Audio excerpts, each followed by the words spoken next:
Sir हम देखते हैं कि आजकल भारत में हार्ट अटैक के बहुत सारे केसेस आ रहे हैं। सो आपको क्या लगता है इसका क्या कारण हो सकता है? चीनी तो सबसे बड़ा ड्रग है और इंडिया तो diabetes capital of the world भी है। और जो डाटा शो कर रहा है कि थोड़ी देर में तो हर तीसरा चौथा बंदा डायबिटिक होगा। तो सर जब हमें हार्ट अटैक आ रहा होता है तो कैसे पता चले कि इंसान को हार्ट अटैक आ रहा है? देखो, हार्ट अटैक आ रहा तो पता लग ही जाता है, बट पेशेंट को ये लग सकता है कि भी मैं बड़ा थका सा हुआ हूँ। हार्ट अटैक इंडिया में 3.4 टाइम्स अमेरिका से ज़्यादा है और चीन से हम 6 टाइम्स ज़्यादा हैं, जापान से तो 20 टाइम्स हम ज़्यादा हैं। शुगर का भी हमें पहले था कि भी ओल्ड एज में ही पता होता था, अब तो करोड़ों लोग हमारे 40 साल से कम डायबिटिक आ रहे हैं।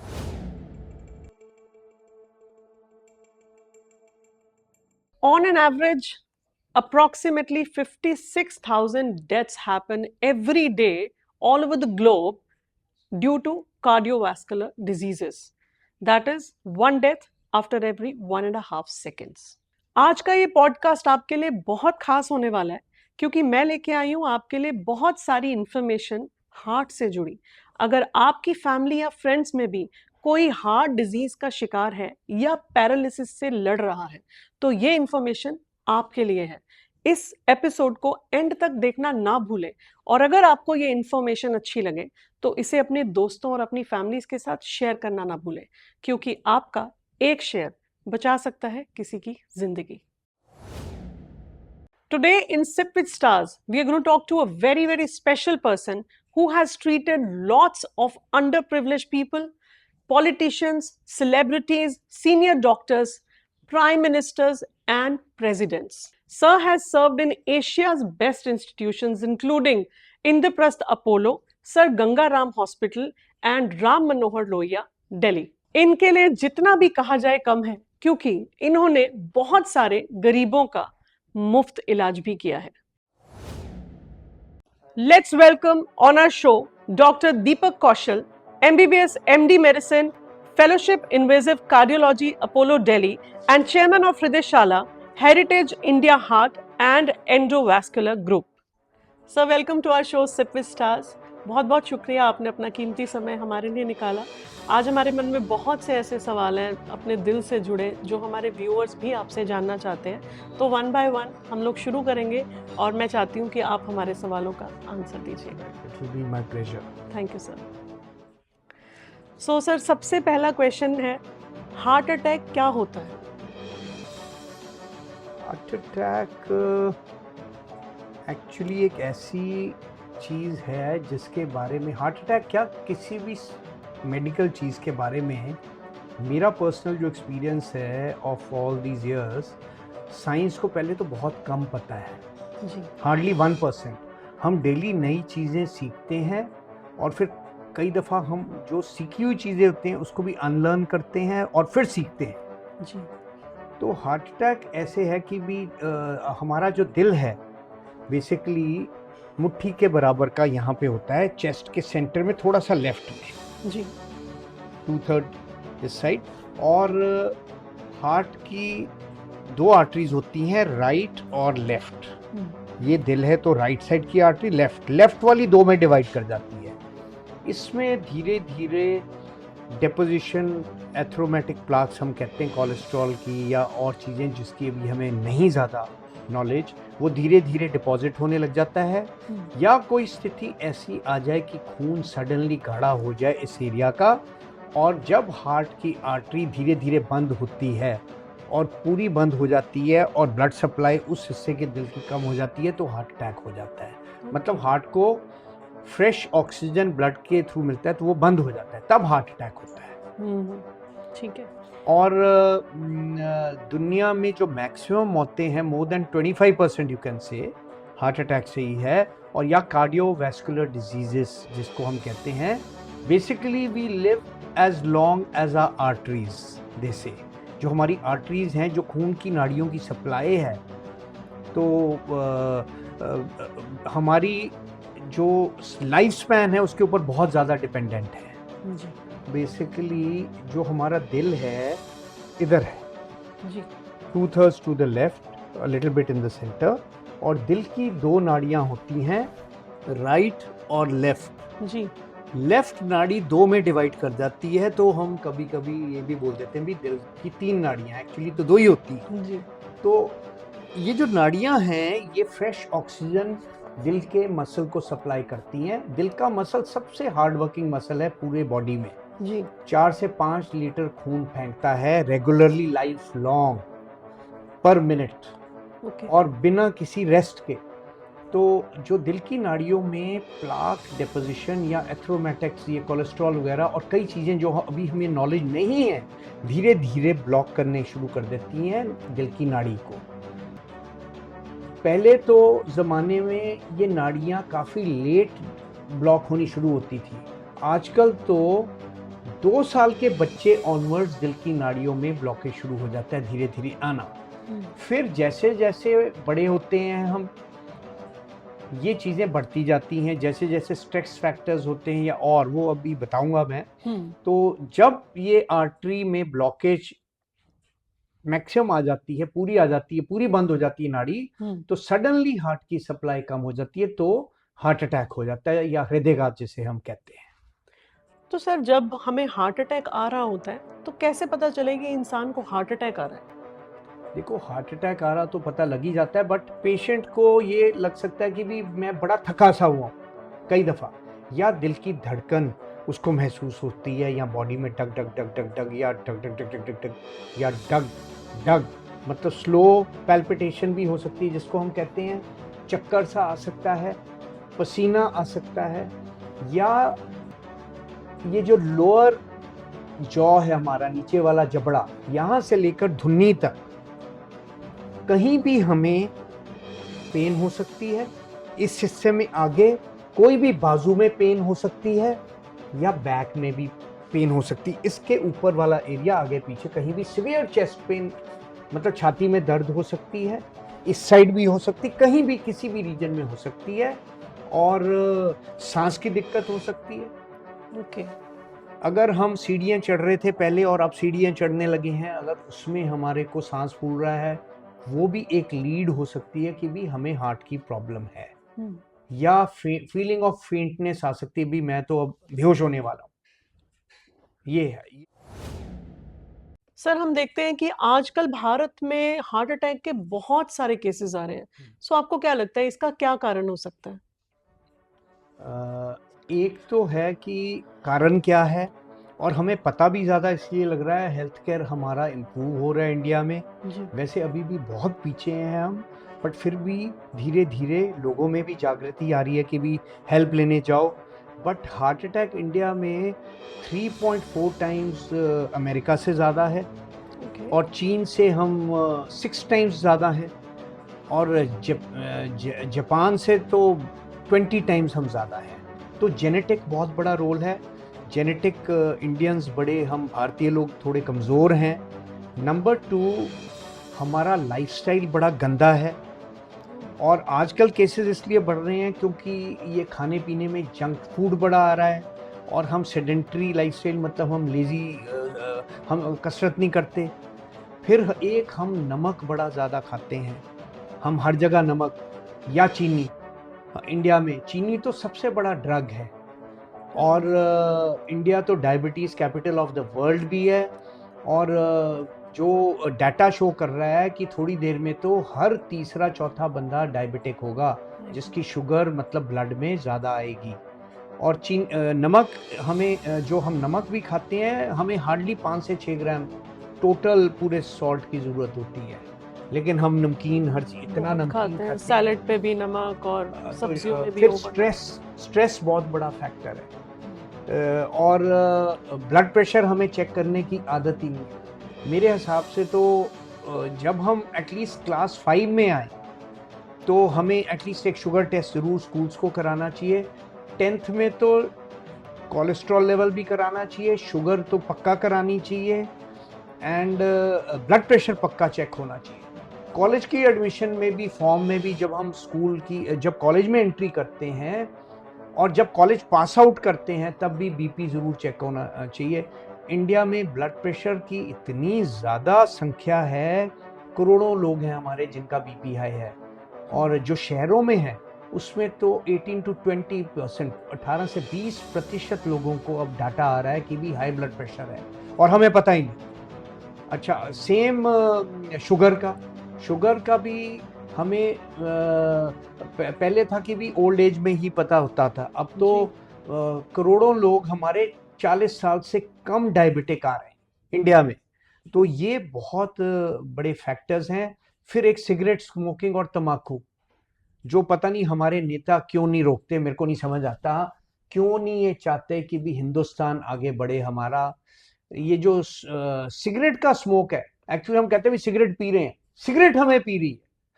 हमारे पास 4,000 केमिकल्स होते हैं सिगरेट में और तम्बाकू में, और 200 तो इनमें से पॉइजनस हैं। हमें हमारे सरकार को कुछ तो लॉज लाने चाहिए कि भाई नमक हम कंट्रोल करें चीजों में।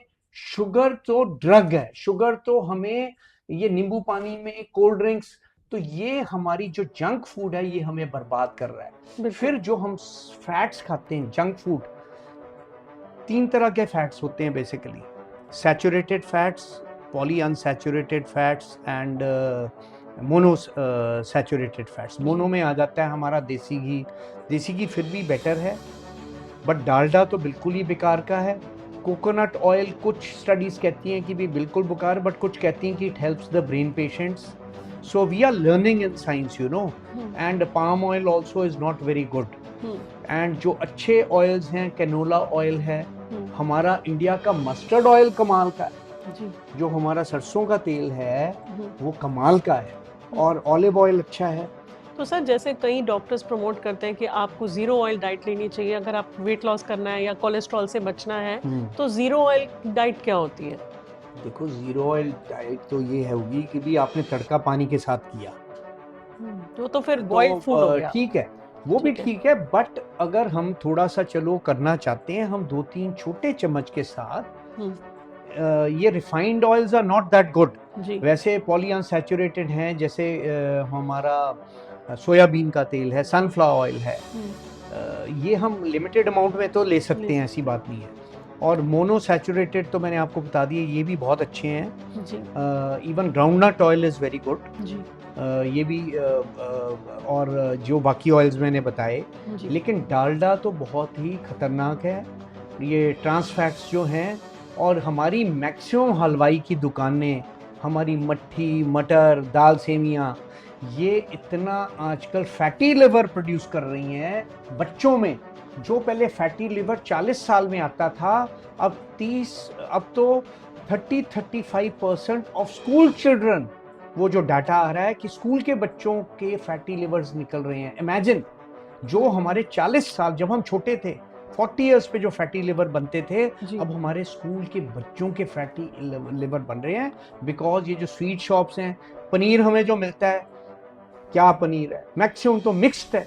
आई मीन अडल्ट्रेटेड जो हम खाना खा रहे हैं, जो अडल्ट्रेटेड फ्रूट आ रहा है मार्केट में, फ्रूट फ्रूट स्ट्रॉबेरीज हैं, उनको रंग डाल के बेच देते हैं, यू नो। इवन सब्जियों में ग्रीन रंग डाल देते हैं। फिर इंसेक्टिसाइड्स। हमें एटलीस्ट हमारा खाना पीना तो ठीक करो।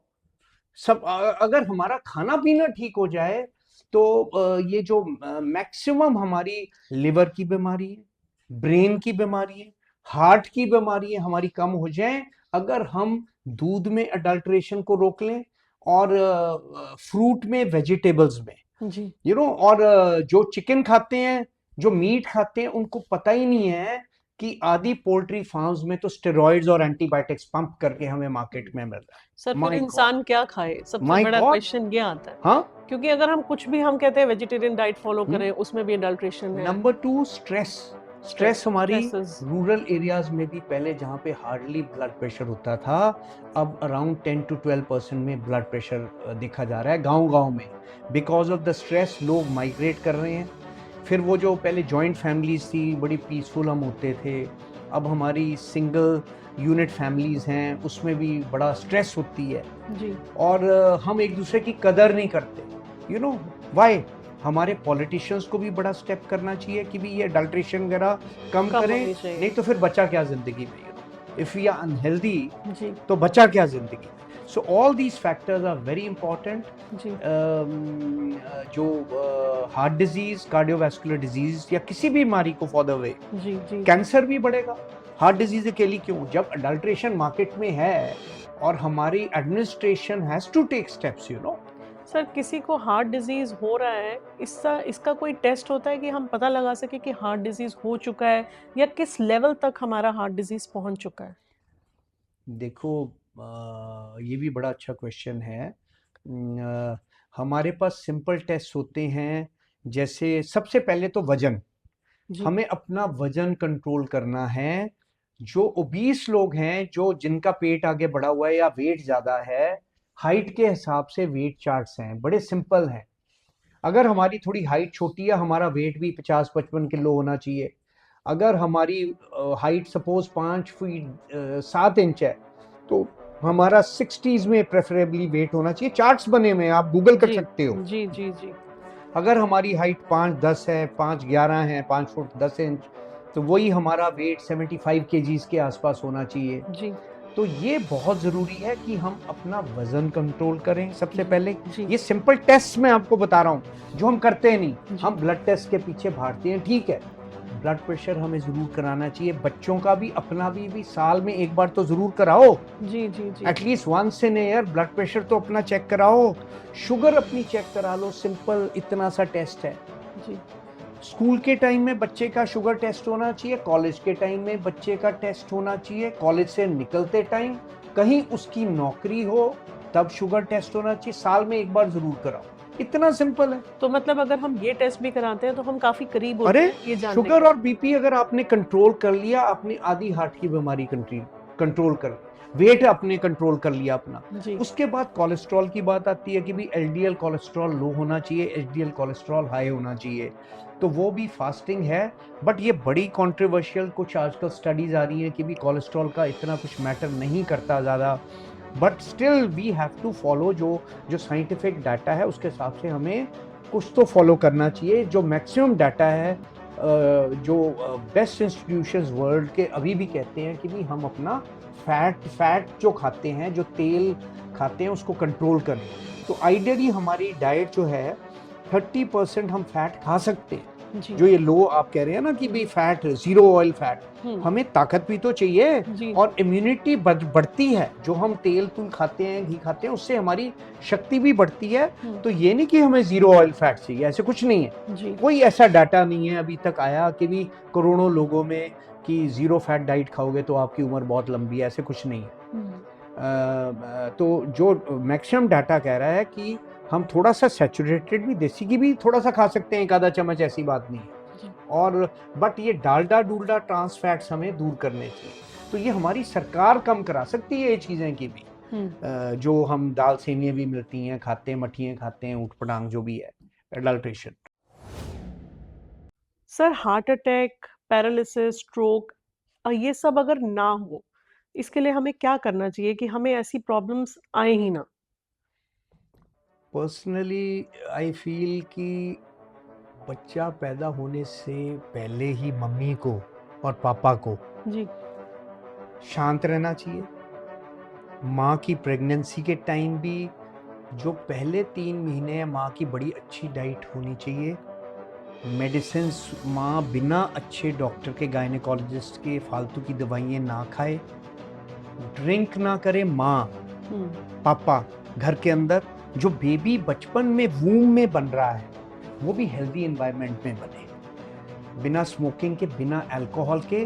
क्योंकि कुछ बचपन से जो हार्ट डिजीज हैं वो हमने देखा है बच्चों में डिफेक्ट कई दफ़ा आ जाते हैं अगर मम्मी प्रेगनेंसी में स्मोकिंग करे या अल्कोहल ले या फिर कोई ऐसी गलत दवाई खा ले। फिर जब बच्चा पल रहा है, बच्चे को प्यार से पालना चाहिए। और माँ तो माँ है, माँ को भी अच्छा एनवायरनमेंट मिलना चाहिए घर में। शांति घर में बहुत रहनी चाहिए जिसमें बच्चा आगे जाए। जी हमें बच्चों की बुलिंग जो होती है स्कूलों में, वो रैगिंग जो होती है, वो हमें टीचर्स भी अच्छे होने चाहिए। टीचर्स भी ये ना हो कि भाई बच्चे के ऊपर अपने घर का गुस्सा। Finally we have to spread love. In every environment हमें प्यार और पीस में सारा लाइफ हमारी निकलनी चाहिए। अगर हमने हार्ट डिजीज, वैस्कुलर डिजीज और चीज़ों से बचना है। जी हमें जंक फूड, बच्चों के स्कूल्स में अब मिलता ही जंक फूड है, आप जाओ बाहर भी जंक फूड मिलता है। हमें we have to shift to fruit and vegetables and other things. Smoking की चीजें, तम्बाकू हमें बंद करना चाहिए। तो जो आप फिल्म्स बनाते हो वो भी पीसफुल होनी चाहिए कंपैरेटिवली, नॉट मार धाड़ो। हमारे को पीसफुल एनवायरनमेंट में बच्चों को ग्रो करना है। नमक कम खाना है। चीनी तो बच्चों की घर में बचपन से ही आदत डाल दो, नींबू पानी एंड ऑल, बिना चीनी का। मेरे बच्चे बिना चीनी के लेते हैं नींबू पानी, यू नो। तो चीनी हमें कम करनी है, नमक कम करना है, टेंशन कम करनी है। टेंशन, तो सर मतलब स्ट्रेस से भी पूरे चांस है हार्ट अटैक आने के। टेंशन तो हर चीज की जड़ है, टेंशन। हमें शांति वाला एनवायरनमेंट, स्कूल्स में भी।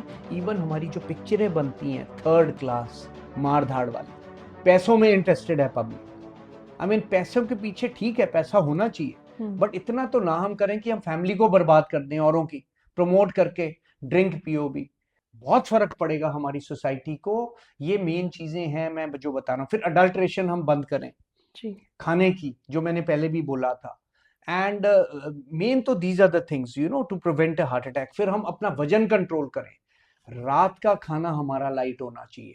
जी हम सुबह ब्रेकफास्ट तो राजे की तरह करें, और लंच हमारा थोड़ा सा कम होना चाहिए ब्रेकफास्ट से, और रात का डिनर हमारा कम से कम होना चाहिए। इंडिया में हम रात का खाना सबसे ज्यादा खाते हैं मजे से, और उसके बाद सो जाते हैं। तो नींद से एटलीस्ट 3 घंटा पहले हमारा रात का खाना होना चाहिए। जी जी तली हुई चीजें हम कम खाएं, और जी बैलेंस्ड डाइट हम खाएं सारे जिसमें, न्यूट्रिएंट्स हो हाँ, जिसमें। जिसमें हमारा फ्रूट और वेजिटेबल हो। और ये बहुत जरूरी है कि भी वेट कंट्रोल करना बहुत जरूरी है। और ठीक। स्मोकिंग तो होनी नहीं चाहिए बिल्कुल। राइट सर, जैसे घर पे किसी को हार्ट अटैक आ गया तो उसकी सेफ्टी के लिए क्या घर में हमें कुछ रखना चाहिए? आई फील हर घर में एक डिस्प्रिन की गोली तो जरूर होनी चाहिए। ओके अगर हमें लगे कि किसी को हार्ट अटैक हो गया है जी या होने वाला है, सीवियर चेस्ट पेन है, या कोई सिंक कर रहा है, या कुछ और है, जी सांस फूल रहा है सडनली, तो एक डिस्प्रिन की गोली को च्यू करके हम या पानी में डिसॉल्व करके फटाफट पिला दें मिनिमम। जी वैसे इंडिया में तो हमें डिस्प्रिन की गोली के अलावा 4 गोलियां क्लोपिडोग्रेल, 75 मिलीग्राम क्लोपिडोग्रेल, जी और अटोरवास्टैटिन 80 मिलीग्राम, ये जरूर हमें मेडिसिन रखनी चाहिए। और सारी हम इकट्ठे खा सकते हैं। एक सॉर्बिट्रेट भी होती है जो जीभ के नीचे हम 5 मिलीग्राम की रख सकते हैं। जी बट सॉर्बिट्रेट का एक नुकसान है कि अगर बीपी पेशेंट का गिर गया है, जी फिर हमें सॉर्बिट्रेट अवॉइड करनी चाहिए। सो बेसिकली डिस्प्रिन की एक गोली, 4 गोलियां क्लोपिडोग्रेल की जी 75 मिलीग्राम की, जी टोटल 300 मिलीग्राम क्लोपिडोग्रेल, ओके और अटोरवास्टैटिन 80 मिलीग्राम। वो ये रख सकते 3 हैं। गोलियां तो हमें बहुत ही जरूरी है। जी और अगर हम ये तीनों गोलियां फटाफट पेशेंट को खिला के, हमें नियरेस्ट जगह में जाना चाहिए। ओके ये नहीं कि कोई भी specific super hospital. Speciality hospital है, हमें नियरेस्ट हॉस्पिटल में की तरफ पेशेंट को लेके जाना चाहिए। राइट फिर वहां से हम आगे स्टेबल करके जहां मर्जी ले जाए। सर, हम देखते हैं जैसे कभी कोई इंसान ड्राइव कर रहा है और अचानक से उसको ऐसा लगता है जैसे ब्लैकआउट होने वाला है, या वो फेंट होने वाला है, चोकिंग फील कर रहा है। या घर का एग्जांपल ले लो, कई बार हम लोग घर पे अकेले होते हैं, अचानक लगता है कि अब तो बस फेंट हो जाएंगे। तो उस स्टेज में हमें क्या करना चाहिए? कोई ऐसी चीज़ है जो हम कर सकते सपोज हैं? कि इंसान अकेला है एंड कुछ भी नहीं है, एंड सडनली कुछ होने वाला है, जी ब्लैकआउट होने वाला है, सिंक करने वाला है, तो हम एक चीज उस टाइम कर सकते हैं कि एक तो नीचे लेट जाएं, ओके और नीचे थोड़ा सा सरक जाएं, या फिर हम जोर की खांसी करने की कोशिश करें बार बार। जैसे अच्छा लंबा सांस लें जी और डीप ब्रेथ लेके और जोर जोर की खांसी करें, तो हमारे अंदर थोड़ा सा ऑक्सीजन जाती है हार्ट की आर्टरीज में, ब्रेन की आर्टरीज में, ओके और खांसी करते रहें जी जब तक हम हेल्थ की तरफ ना पहुंच सकें, या कोई आ ना जाए, या हम टेलीफोन के पास तक ना पहुंच कर सकें, किसी को बुला ना सकें।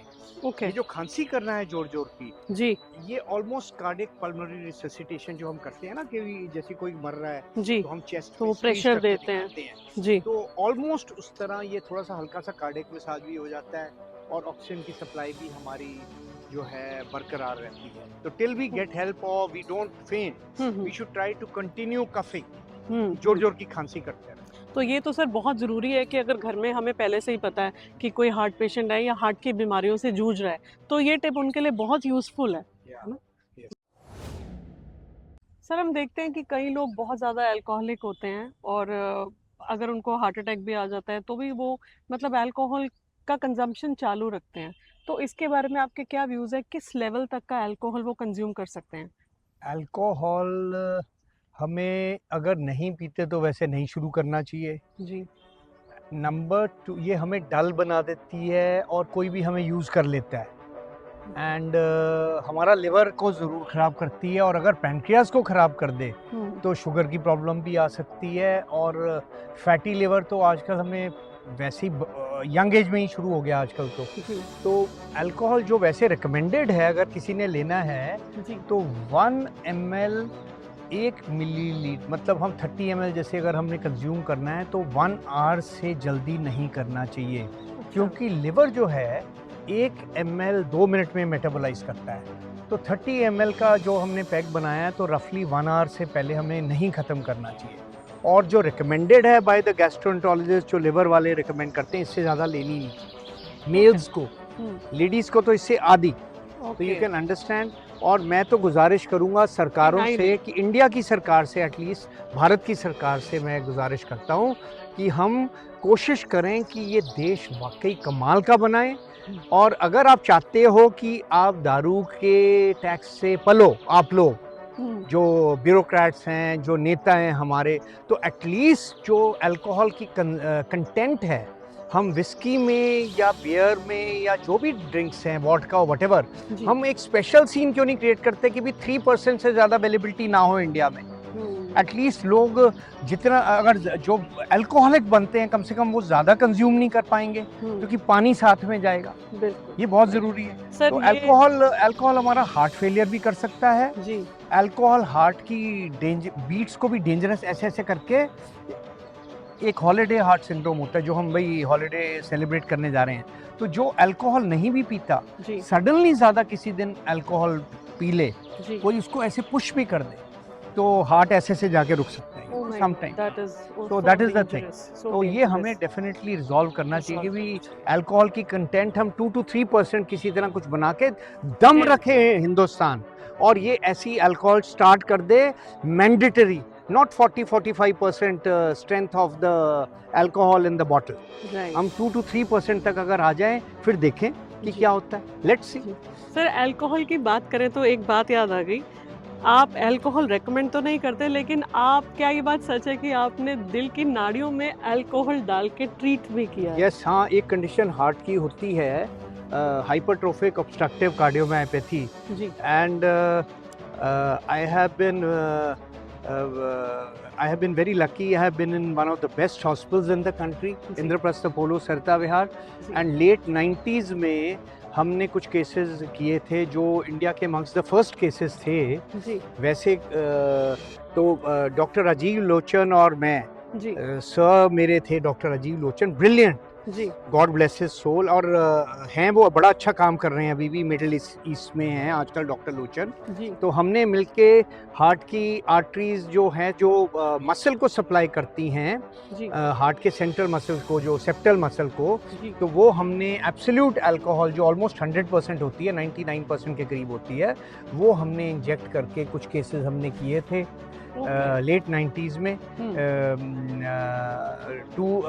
की भी सर्जरी ना हो उनकी, तो जो क्योंकि हाइपरट्रोफिक ऑब्स्ट्रक्टिव कार्डियोमायोपैथी में मसल हार्ट का थिक हो जाता है जी, तो अल्कोहल क्या करती है, वो नाड़ियों को सील कर देती है, तो वो हमने यूज किया था। Yes, wonderful. या सर हमारी रिसर्च टीम ने फाइंड आउट किया था कि you are the first Indian जिन्होंने नेबरिंग सार्क नेशन में एंजियोप्लास्टी की है, लंग्स की, ब्रेन की, लेग की। इसके पीछे क्या है sir story? Yeah, well, more than you can say almost more than 2 decades ago, yes. मैंने काफ़ी कुछ किया है, नेपाल में तो बहुत कुछ किया है जी। और बल्कि एक्सरे मशीन के अंडर हमने, एक्सरे फ्लोरोस्कोपी के अंडर हमने हार्ट का इंट्राकार्डियक डिफिब्रिलेटर भी डाला था, मेरे ख्याल से 2003 या 4 की बात है। जी। तो आई फील ये जो कैथ लैब का जो है, कैथ लैब वैसे हमें एक बहुत सोफिस्टिकेटेड मशीन होती है जी। जिसकी हमें ज़रूरत पड़ती है स्टेंट्स डालने के लिए एंड ऑल। जी। तो मैंने कुछ केसेस किए थे जिसमें लेग आर्टरीज़ की, बाजू की आर्टरीज़ जो मतलब गैंग्रीन हो गया था, सड़ गिरने वाले थे, और मैंने एक्सरे फ्लोरोस्कोपी के अंडर किया है। बट हाँ, हम कर सकते हैं, हम इवन पेसमेकर और इंट्राकार्डियक डिफिब्रिलेटर जैसी मशीनें, हम सिंपल एक्सरे फ्लोरोस्कोपी जो थोड़ी सी इम्प्रूव की है, जी। उस टाइम वो मशीन हार्डली 1 लाख की कॉस्ट करती थी जिसमें ये वाले केसेस किए थे। तो अगर आप पोजीशन पेशेंट की चेंज करें हैं जी। जेंटली, जी। और तो आपको वो एंगल भी मिल जाते हैं, और आप ये छोटी छोटी मशीनों में भी आप इतना कुछ कोने कोने में इंडिया में हम एंजियोग्राफी भी सिंपल सी कर सकते हैं, rather than the sophisticated cardiac cath labs which cost crores and crores, you know, and patient को फिर फाइनली पेशेंट को पैसे देने पड़ते हैं। तो इवन किडनी की आर्टरी की स्टेंटिंग जो थी, मैंने एक्सरे फ्लोरोस्कोपी के अंडर की हुई है, जी। You can say more than 2 decades ago, and excellent results, you know. हाँ। बट एंड फिर बाद में हमने कैथ लैब में चेक भी किया, 2-3 साल के बाद की भी स्टेंट प्लेसमेंट ठीक थी क्या था। जी। तो I feel all these intervention, not all but a lot of them can be done under X-ray fluoroscopy also. Wonderful. Sadly हमारी एक्सरे की कंपनियों ने अब वो फ्लोरोस्कोपी हटा के कैथ लैब में कन्वर्ट करना शुरू कर दिया है। तो ये हमें कोई ऐसा बिजनेसमैन कोई ऐसा मिल जाए जिसके पास बड़ा पैसा है, तो अगर वो पोर्टेबल एक्सरे फ्लोरोस्कोपी मशीन में रिकॉर्डिंग फिट कर दे, तो हमारे पेसमेकर्स एंड ये कई स्टेंट्स जो पेरिफेरल हैं, ये हम इजीली बेड साइड भी पेशेंट में कर सकते हैं with a protective glass enclosure कि रेडिएशन ना जाए। हमें ये बड़े बड़े हॉस्पिटल्स में भी जाने की ज़रूरत नहीं है, और हम अपने डॉक्टर्स को ट्रेनिंग दे दें जो ये इस तरह के सिंपल प्रोसीजर्स हैं। जी। हार्ट को, यस, हार्ट के लिए बैकअप बहुत ज़रूरी है, बट ये सिंपल जैसे एक बाजू की आर्टरी हमने खोली थी, easily they can be performed anywhere, you know, whether doctor is well trained. जी। जी। या सर किसी को हार्ट अटैक आ चुका है तो आप क्या रेकमेंड करते हो? देखो, पहले तो अगर घर में है या कहीं है जहाँ पे डिस्प्रिन की गोली मिल जाए, और वो 300 मिलीग्राम क्लोपेडोग्रेल और अटोरवास्टैटिन 80 या रोसोवास्टैटिन 40 mg मिल जाए, जी। ये तो मिनिमम है। इमीडिएटली कहीं से भी हाँ। जाते जाते नियरेस्ट केमिस्ट शॉप से उठाते हुए ले जाओ जी। पेशेंट को 2-3 सिप्स पानी के साथ, जी। और च्यू करके ये खा ले पेशेंट डिस्प्रिन की गोली, तो बाकी भी, एंड क्योंकि फिर जल्दी डिजॉल्व हो जाती है बॉडी में, जी। And go to the nearest hospital. जी। I feel a well-trained junior doctor can easily treat a heart attack in maximum number of cases. Go to the आप सबसे नज़दीकी हॉस्पिटल में जाओ, वहाँ पे वो उनको जो भी खून पतला करने का इंजेक्शन दे देंगे, जी। और किसी को बीटा ब्लॉकर है या कोई और गोली देनी है हार्ट फेलियर के लिए, कोई अगर है तो डायूरेटिक देना, लैसेक्स या कुछ भी देना, वो दवाइयाँ डॉक्टर दे देगा। जी। एंड फिर डॉक्टर डिसाइड करेगा कि भी अब पेशेंट को कुछ और टेस्ट क्या क्या कराने हैं, वो कर लेंगे। ब्लड टेस्ट हो गया, ईसीजी हो गया, एको हो गया, और जिसको ज़रूरत है तो हार्ट की एंजियोग्राफी होगी, और सीटी कॉर्नरी एंजियोग्राफी मैंने पहले बताया था। फिर एक जो डॉक्टर खुद करता है एंजियोग्राफी, अगर बहुत सीरियस जैसे हार्ट अटैक है तो डॉक्टर जो हमारा करे एंजियोग्राफी, वो बेटर रहती है उस स्टेज में। एंड फिर डिपेंडिंग ऑन की ब्लॉकेज कितनी है आर्टरीज में, फिर नेक्स्ट ट्रीटमेंट उसके हिसाब से होती है। तो सर जैसे हमें पता ही लग गया कि आर्टरीज में ब्लॉकेज आ ही चुकी है, तो उसमें नेक्स्ट स्टेप क्या होता है? मतलब stenting is compulsory in every case? नहीं, ऐसे कुछ नहीं है। जो लेटेस्ट डाटा आ रहा है, लास्ट अराउंड 10 to 15 ईयर्स से जो डाटा आ रहा है, जी। Stent versus medication, is the heart attack stable और अनस्टेबल? अगर अनस्टेबल है फिर तो यस, क्योंकि 15-20% केसेस में अराउंड 20% के करीब प्लस माइनस अनस्टेबल अगर है तो स्टेंटिंग की जरूरत पड़ती है, जी बट मैक्स या ओपन हार्ट सर्जरी की। बट जो डाटा हमारा अब निकल के आ रहा है, स्टेबल कॉर्नरी आर्टरी डिजीज जो है, जी स्टेंट वर्सेस मेडिकेशन, तो अमेजिंग डाटा आ रहा है। उसमें आ रहा है कि अगर पेशेंट के हार्ट में स्टेबल कॉर्नरी आर्टरी डिजीज है, कि अगर पेशेंट के हार्ट में ब्लॉकेजेस भी हैं जी और वैसे पेशेंट स्टेबल है, हम्म तो मेडिकेशन से भी आप काफ़ी साल तक ट्रीट कर सकते हो।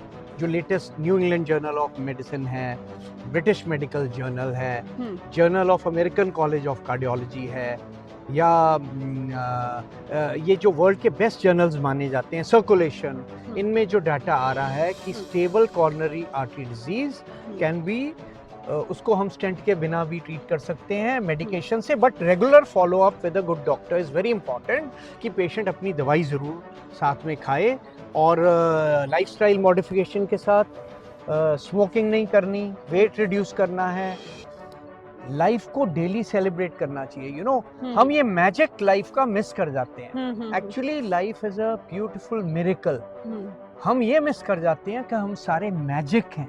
See the beauty of the world, जो तितलियां हैं, जो फ्लावर्स हैं, जो प्लांट्स हैं, जो बादल हैं, स्काई है, हम अपनी पैसे कमाने की दौड़ में, पावर की दौड़ में, ग्रीड की दौड़ में ये चीजें भूल जाते हैं। सर ग्रीड से याद आया, sorry I am interrupting you, Yeah. जब हम हॉस्पिटल्स में जाते हैं और बताते हैं कि हमें हार्ट अटैक आया है, तो आजकल जो दिखने में आ रहा है, स्टडीज बता रही हैं कि डॉक्टर एक ही चीज़ बोलता है, आप तो बिल्कुल रिस्क पे हो, आप तो घर भी मत जाना, फटाफट से लेटो और आपकी स्टेंटिंग करनी पड़ेगी। हो सकता है एक स्टेंट डाले, हो सकता है 2, और या हो सकता है कि ओपन हार्ट सर्जरी करनी पड़ जाए। See, a doctor usually does the best for the patient. जी And doctor usually doesn't cross the line. जो मोस्ट डॉक्टर्स वर्ल्ड के हैं, ये नोबलेस्ट प्रोफेशन है वर्ल्ड का, जी तो कई दफ़ा तो ज़रूरत हो सकती है, जैसे अराउंड 20-25% चांस है कि ज़रूरत हो सकती है, क्योंकि अगर एक्यूट हार्ट अटैक है और पेशेंट टोटली अनस्टेबल है, जी हार्ट की आर्टरी शुरू से ही बंद पड़ी है, क्लॉट्स भरे हुए हैं, देन द डॉक्टर की भी जान निकलती है। ये जी। नहीं कि पेशेंट की जान निकल रही होती है, जो डॉक्टर भी इसको बचाने जाता है, अंदर तारें लेके, स्टेंट लेके, उसकी भी जान निकल रही होती है, उसका भी एड्रेनलिन पंप हो रहा होता है। उस टाइम डॉक्टर को पेशेंट की लाइफ का बस ख्याल होता है। जी बट यस, कई जगह हमें जो देखा गया है, ये जो कॉर्पोरेटाइजेशन है, sadly it's a very difficult thing. There are pressures, there are targets set by hospitals, which is very wrong. I जी feel, I don't know when we are going to reach that stage. So I feel the governments all over the world, जी ये इस profession को तो noblest हमें रखना चाहिए। Doctor जब patient को बचाने जाता है, जब खून की ऐसे आप सिरिंज डालते हो, नीडल डालते हो, पिचकारी ऊपर आती है, ये नोबलेस्ट प्रोफेशन रखना चाहिए हमें। इसमें पैसों की मामले में डॉक्टर तो इन्वॉल्व ही नहीं होना चाहिए। इट इज़ सो सैड कि हम इतने सालों तक अभी तक क्रिएट नहीं कर पाए सिस्टम, इंडिया में भी और वर्ल्ड में भी, कि समहाउ ये प्रोफेशन को हम अलग रखें, टोटली प्योर रखें, तब पेशेंट्स को बेस्ट ट्रीटमेंट मिलेगा। राइट आई मीन, सिर्फ हार्ट के बारे में नहीं, किसी भी चीज़, सर्जरी के बारे में भी, जो सर्जन एनेस्थीसिया वालों का हाल होता है, हमें पता है। जी उनकी धड़कनें तेज होती हैं, क्योंकि जी। पेशेंट बेबी की तरह होता है, पेशेंट हमारे माँ बाप की तरह होता है। उस टाइम हम प्योर होते हैं, जब हम किसी की भी सर्जरी कर रहे होते हैं। तो ये प्रोफेशन तो हमें टोटली अलग रखना चाहिए। मेरा एक फ्रेंड है जो बहुत सीनियर कॉप है, God bless him, he's done a wonderful job for the country. वो कहता है, we are all fellow travelers, so we are all fellow travelers. मैं तो यहाँ कुछ सालों के लिए हूँ, मैं तो कुछ पलों के लिए हूँ, मेरा कल का नहीं पता। तो हम कम से कम एक सुंदर दुनिया तो छोड़ते हुए जाएं। हम हेल्थ केयर बजट कमाल का करें अपनी कंट्री का, और कोशिश करें कि प्यार पीस फैलाएं वर्ल्ड में, बहुत ज़रूरी है, तब हमारा बजट बढ़ेगा। नेबर्स के साथ प्यार करें, India, Pakistan, China, whatever big countries, we must bring वो जो बजट वहाँ से बचेगा हमारा, it should be used for good education, it should be used कि सारे लोग भूखे ना सोएं। हिंदुस्तान में इतने लोग भूखे सोते हैं। A doctor is under so much stress, he is like the soldier on the war front. So we are enjoying गन्ने का juice with sir on sir's recommendation. तो सर मैं आपसे ये जानना चाहती हूँ कि जो लोग ये cold drinks, artificial flavoured juices और कॉफी अपने घर में रखते हैं, उसके बारे में आपका क्या व्यूज है? जी, ये जो सबसे पहले तो जूस इज गुड, बट जो होल फ्रूट खाना है, पूरा फल खाना फार बेटर है जूस पीने से। कभी कभी ठीक है, कभी जैसे हम चलो आ रहे हैं and it is always better to have fresh fruit juice. जैसे अभी हमने ये गन्ने का लिया, या यहाँ सामने हमारे अनार का भी है, मौसमी का भी है, नारियल पानी भी है। तो जो फ्रेश जूसेस हैं ये तो हमें पीने चाहिए। ये जो कोल्ड ड्रिंक्स हम पीते हैं ये सब मनी मिंटिंग मशीन्स और हमें बर्बाद करने की मशीन्स हैं। हमें ये जो कोल्ड ड्रिंक्स आती हैं बाज़ार में मिलती हैं, जो ये जूसेस पैकेज मिलते हैं बाज़ार में, हमें ये अवॉइड करने चाहिए। बेस्ट तो है फ्रेश फ्रूट। और जो डायबिटिक्स हैं, डायबिटिक्स जो जिनको शुगर की प्रॉब्लम है, उनको तो ये जूस भी अवॉइड करना चाहिए, क्योंकि ये सडनली स्पाइक करता है शुगर को बॉडी में। तो होल फ्रूट जो पूरा फल है वो खाना बेटर है उनके लिए, शुगर वाले पेशेंट्स के लिए। So cheers to Sip with Stars. या cheers to sip with stars. Sir एक और सवाल जो मैंने पूछा आपसे कि कॉफी का कितना बड़ा रोल है हमारी डेली लाइफ में? हम लोग, कई लोग ऑफिसेज में 10-10 बार कॉफी पीते हैं, बहुत कंजम्पशन करते हैं। सी कॉफ़ी जो रिकमेंडेड है कुछ चीज़ों के लिए तो रिकमेंडेड है। जो ब्लैक कॉफ़ी मानी गई है, मतलब बिना चीनी के और बिना मिल्क के, ये तो बहुत स्टडीज़ वर्ल्ड की आ रही हैं, जो कि जो लिवर, जो फैटी लिवर वाले पेशेंट हैं जी, और उनके लिए भी ब्लैक कॉफ़ी का वो कह रहे हैं भी, और एक विटामिन ई का कैप्सूल कुछ जैसे बीच में हम ले सकते हैं। But black coffee up to 2 cups a day maximum हम ले सकते हैं। समो मेरे को दूध, वैसे दूध जो है फिर वो मलाई निकाली गई हो अगर ऐड करना है, और क्वांटिटी दूध की थोड़ी कम हो जी, तो ठीक है। बट ब्लैक कॉफ़ी तो it is suppose to really protect the liver patients a lot, and more than 2 cups of coffee, 2 cup से ज़्यादा दिन में अवॉइड करने चाहिए, थोड़ा सा हार्ट के लिए भी और लिवर के लिए भी, जो स्टडीज़ बताती हैं।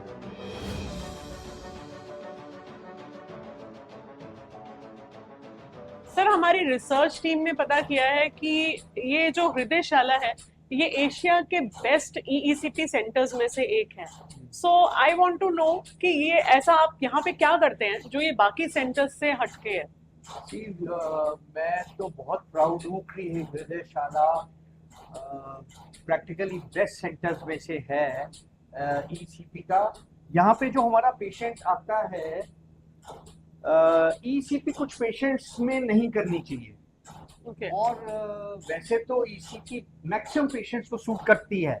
बट हम यहाँ पे जैसे ये एओर्टा है, यहाँ पे ये जो हार्ट है, ये हार्ट है, यहाँ से एओर्टा निकलता है, एक आर्टरी एओर्टा निकलती है यहाँ से और ऐसे जाती है। ये हार्ट है, ये एओर्टा एक आर्टरी निकली, ऐसे गई, नीचे आई। तो हम यहाँ पे एओर्टा को भी चेकअप करते हैं कि भाई ये वीक तो नहीं है, और 3.8 मिलीमीटर से ज़्यादा कहीं अगर ये चौड़ी है तो हम ECP नहीं करते। और हम इवन ब्रेन की आर्टरीज चेक करते हैं हर पेशेंट की लेने से पहले। हम यहाँ पे carotid vertebral, aortic arch, aorta check करते हैं, और हम फ्लो वेलोसिटीज भी नापते हैं। ये ECP क्या करता है, जो हार्ट ने पंप किया होता है ब्लड बाहर, ऑक्सीजनेटेड ब्लड, वो लेग्स और बटक से हम वापस पुश बैक करते हैं ये एओर्टा के जरिए, और हार्ट की कॉर्नरी आर्टरीज में चले जाता है और ब्रेन की आर्टरीज में भी जाता है। अब ब्रेन की जो आर्टरीज हैं वो हार्ट की तरह स्ट्रॉन्ग नहीं है। हार्ट की आर्टरीज बड़ी जबरदस्त स्ट्रॉन्ग है, क्योंकि हार्ट सारा उम्र काम करता है और मसल्स हार्ट के बड़े स्ट्रांग होते हैं। ब्रेन स्टैटिक है, हिलता नहीं है। ब्रेन की आर्टरीज को भी हमने बचा के रखना है, तो हम ब्रेन की फ्लो वेलोसिटी भी यहाँ से आर्टरीज की मेजर करते हैं। ये अमेरिका के बेस्ट हॉस्पिटल्स जो हैं वो करते हैं, और इंडिया में तो हार्डली कोई होगा जो करता होगा, बट हम बिल्कुल वो गाइडलाइन स्ट्रिक्टली फॉलो करते हैं। आई थिंक सो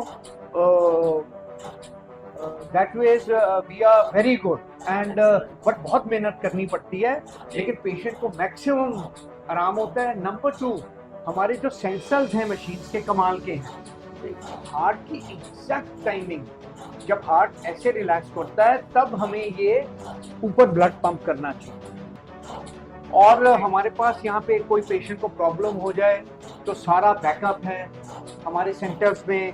बिजली के झटके वाली मशीन है, मॉनिटर्स हैं।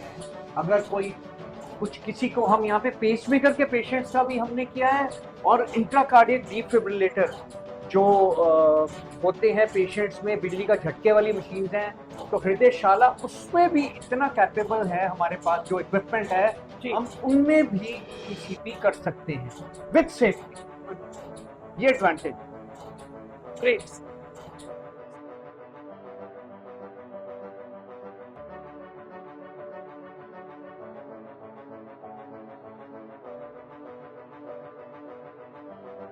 तो हम मिलते हैं एक ऐसे पेशेंट से जो ऑलरेडी ईईसीपी का ट्रीटमेंट ले रहे हैं। Let's no more about EECP from him directly. Hello. Hello, क्या नाम है आपका? कमलजीत सिंह। कमलजीत जी, तो आप कुछ बताएंगे ईसीपी के बारे में कि आपको कैसा एक्सपीरियंस है आपका? हेलो, मैं I am in merchant navy. तो मैंने एक जर्नल पढ़ा था, अमेरिकन कार्डियोलॉजी जर्नल। उसमें मैंने पता किया, मैंने सर्च किया, तो उससे मैंने को पता चला तो ये ECP is better than surgery. Okay, तो मैं आके यहाँ पे ट्रीटमेंट लेना शुरू किया, और अब मैं ट्रीटमेंट ले रहा हूँ। मेरे 30 सेशन हो चुके हैं। पहले मेरी आर्टरीज बहुत ज़्यादा ब्लॉक थी, अभी मैं बेटर फील कर रहा हूँ। ओके, मेरे को लग रहा है कि बेटर फील हो रहा है। तो आपको टाइम पे चेकअप होता है? हाँ, ईसीपी डॉक्टर साहब करते हैं। ओके, सो आपने हृदयशाला ही चूज किया, जबकि आप तो मर्चेंट नेवी ऑफिसर और बहुत सारी कंट्रीज भी घूमते हैं। यस मैम, मैं अमेरिका में बिल क्लिंटन ने भी उनकी सर्जरी के बाद ईसीपी करवाई है। ओके, तो यहाँ हृदयशाला में, पंचकुला में आके मैंने यहाँ पे रिसर्च की, तब आके मैंने यहाँ ट्रीटमेंट लेना चालू किया। so you think that this is comparatively cheaper to other countries? Yes, very cheaper. Okay, cheaper in India. Cheaper in India.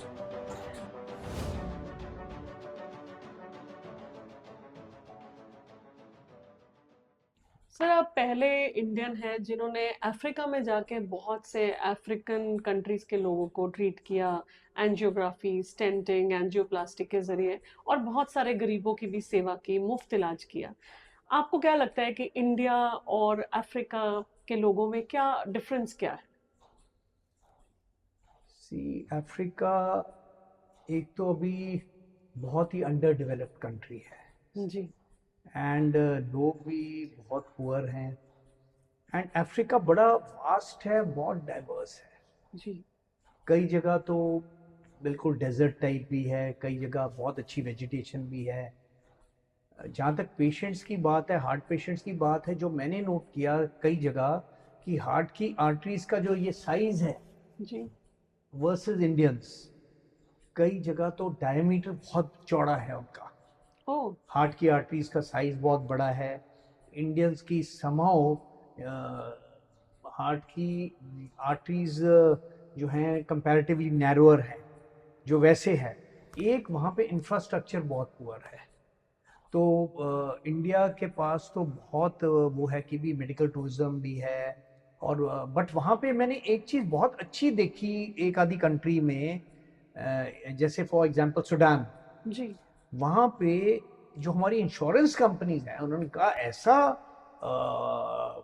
Government का डर था इंश्योरेंस कंपनीज के ऊपर, जैसे इंडिया की इंश्योरेंस कंपनीज लटका देती हैं मरीजों को। जी, जी, जी, इंडिया की इंश्योरेंस कंपनीज बहुत हैं जो they are taking the patients for a ride. वो ना एग्जैक्टली छोटे छोटे लेटर्स में कह देते भी हम ये वाली डिजीज ट्रीट नहीं नहीं करेंगे, देंगे, बिल्कुल। या नॉनसेंस। बहुत सारे ऐसे क्लॉजेस होते हैं जो हाँ, हम लोग मिस कर हाँ, तो जाते हैं। वहां पे आपकी ओपीडी में भी चले जाओ, जी आपका सब कुछ इंश्योरेंस कवर करती है। तो हमें इंडिया में वो चेंज लाना बहुत जरूरी है कि हमारा जो घर में कुक है, जो घर में सफाई भी करता है, जो सर्वेंट भी घर में, हमने मेड्स रखे हुए हैं, वर्कर्स रखे हुए, लेबरर्स हैं सारे।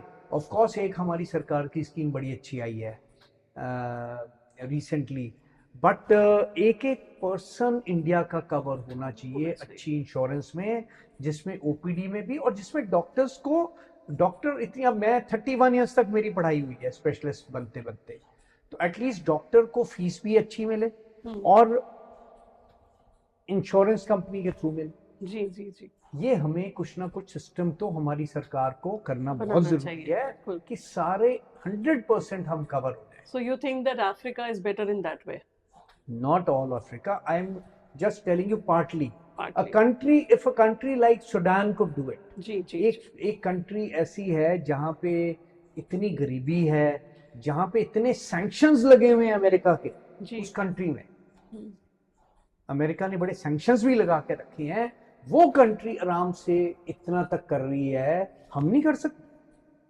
तो वी शुड बी, हमारे जो एडमिनिस्ट्रेटर्स हैं कई बड़े एजुकेटेड हैं, स्मार्ट हैं, जी और हमें कुछ ऐसे इंडियंस बड़े इंटेलिजेंट हैं, हमें कुछ ऐसी पॉलिसी करनी चाहिए कि 100% हमारी कंट्री उसके अंडर आए और डॉक्टर को जरूर अच्छी फीस मिले। जी नहीं तो क्या हो रहा है, अच्छा डॉक्टर को ऑपरेशन की भी, डॉक्टर को ड्यूटी करने की भी, डॉक्टर को ओपीडी देखने की भी फीस प्रॉपर जरूर इसमें हाईलाइटेड हो। तो सर जैसे हार्ट डिजीज किसी को भी हो जाता है तो उसका एंड ट्रीटमेंट वही स्टेंटिंग और बाईपास ही होता है हर बार और हर पेशेंट को करवानी पड़ती है? नहीं, ऐसे नहीं है। जब हार्ट अटैक भी हो जाए या हार्ट फेल भी हो जाए तो मेडिसिन्स जो हैं वो बेसिकली कोर है जी मैनेजमेंट कि भी दवाइयाँ पेशेंट करे और लाइफस्टाइल चेंजेस पेशेंट करे। तो कभी कभी तो हॉस्पिटलाइज होना पड़ता है, कभी कभी तो वेंटिलेटर पे भी रखना पड़ता है, डिपेंडिंग ऑन कितना सीरियस पेशेंट है, but not all, only a handful I feel need hospitalisation. जी हम मैक्सिमम पेशेंट्स अच्छे डॉक्टर के पास सिर्फ दवाइयों से भी ट्रीटमेंट ले सकते हैं। जी ओपन हार्ट सर्जरी तो 70s में आई इंडिया में, 80s में आई, स्टेंट्स भी इंडिया में 80s में आए, और एक और ट्रीटमेंट होती थी पहले जो अमेरिका में हार्वर्ड में चली थी 60s में, जी 1960s में एक डॉक्टर एड्रियन थे कैंटोविट्स, जी इन्होंने इंट्रा अयोटिक बैलून पंप बनाया था। इंट्रा अयोटिक बैलून पंप जो होता है ये हार्ट फेलियर पेशेंट्स में, वो हम यहाँ की लेग की आर्टरी से जाके किडनी की आर्टरी और यहाँ से हम एक बैलून डालते थे, वो बैलून ऐसे हार्ट बीट के साथ इन्फ्लेट करता था और डिफ्लेट करता था। ओके तो जब वो इन्फ्लेट करता था तो हार्ट उस टाइम रिलैक्स हो रहा होता था, तो जब हार्ट रिलैक्स होता है तो ये हार्ट की आर्टरी उस टाइम भरती है। तो intra aortic balloon pump Adrian ने जो बनाया, उसी के कंसेप्ट में डॉक्टर्स ने, साइंटिस्ट ने रिसर्च की, फिर एक मशीन उन्होंने निकाली EECP, enhanced external counter pulsation, on the same physiology और जो इंट्रा एयोटिक बैलून पंप की थी। तो डॉक्टर्स ने वो स्टार्ट कर, उसमें अंदर कुछ सुई साई नहीं डालनी पड़ती थी, उसमें जो बीपी कफ की तरह टांगों में और बटक्स में डालने पड़ते थे, और वो स्क्वीज करता था ब्लड वापस हार्ट में जब हार्ट रिलैक्स हो रहा होता था, हार्ट की arteries. So it worked exactly like that. उन्होंने आए इंट्रायोटिक बैलून पंप की फिजियोलॉजी पे ही, बेस पे ही, साइंस पे ही ये ECP ट्रीटमेंट शुरू की, जो वहां पे अमेरिका में काफी यूज हुई, बहुत सेंटर्स बन गए। जी फिर सडनली बाईपास सर्जरी आ गई, तो बाईपास सर्जरी आ गई तो EECP धीरे से फेज आउट हो गया, फिर स्टेंट आ गए साथ में। जी तो स्टेंट भी पहले तो बिना दवाई वाले होते थे, अब फिर ड्रग एल्यूटिंग आए, जो कई स्टेंट थे जो हर साल 25% 30% भी बंद हो जाते थे, जो एंजियोप्लास्टी हम करते हैं। फिर ग्रेजुअली थोड़े थोड़े इम्प्रूवमेंट हुई साइंस की, तो बेटर स्टेंट्स आने लग गए कि भी 10% बंद हो रहा है पर ईयर। फिर एक डिजॉल्विंग स्टेंट भी आ गया जो बड़ा रेज बना था मोर देन 2 डिकेड्स बैक, हमने दिल्ली में भी बड़े डाले थे। तो वो भी ग्रेजुअली फेज आउट हो गए। लेजर एंजियोप्लास्टी आई, और चीजें आई। फिर ये ईईसीपी जो थी ये वापस आने लगी।